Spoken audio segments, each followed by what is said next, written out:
İndi qardaş yazır ki 7'dir. Nöqtə. 4 7'den 1 7'dir.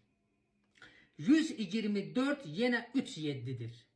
Evi 1, bağcası 7, babı 3, əhli beyti ilə özü 17'dir. 7'dir deyəndə Nəsimi həftənin günlərindən danışır.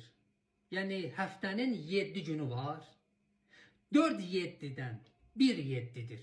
Deyəndə Nəsimi 4 7 nədir? 4 7 Allah 7 cənnət, 7 cəhənnəm, 7 qat göy və 7 qat yeri yarattı. O bir cənnət hansıdır ki Allah onu da 7 cənnətə əlavə elədi. Siz bilirsiniz ki tarixdə dünyada bir neçə şahlar olublar ki onlar Allah iddiasında olublar. Məsələn Şəddad, Nəmrud, Firon, Buxtun Nəsir. Bunlar çox şahlar olublar ki onlar Allah iddiasında olublar və Şəddad onlardan biriydi. Şəddad deyirdi ki əgər o Allah ki onun cənnəti var, mən də yerin Allahıyam, mənim də cənnətim olacaq. Və əmr verir dünyada nə qədər gözəl sənətkarlar var, hamısını yığır. Onlara göstəriş verir ki bir bağ tikəcəksiniz ki o bağın misli olmasın. Dünyada nə qədər qaş, daş, bəzəkli şeylər, nələr vardı hamısını gətizdirir.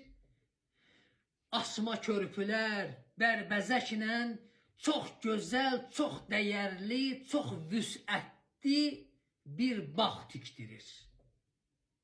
Elə bir bağ tikdirir ki Allah o bağı bəyənir və onu 7 cənnətə qoşur. Olur 8 cənnət.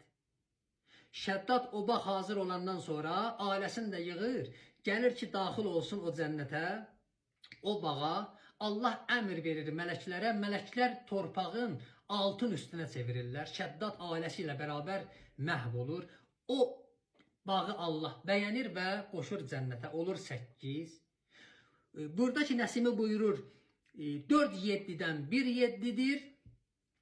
4 7 yəni cənnət, cəhənnəm, göyün qatları, yerin qatları. Qur'an-ı Kərim buyurur ki 7 qat göyü, bir o qədər də yeri yaratmışıq. 4 7'den 1 7'dir deyəndə Allah 6 gündə göy yeri yarattı. 4 günə göyü yarattı, 2 günə yeri yarattı və 7-ci gün insan yarattı. Burada insana işarədir. 124 yenə 3 7'dir. 124 min peyğəmbər hədislərdən bizə bəllidir ki Allah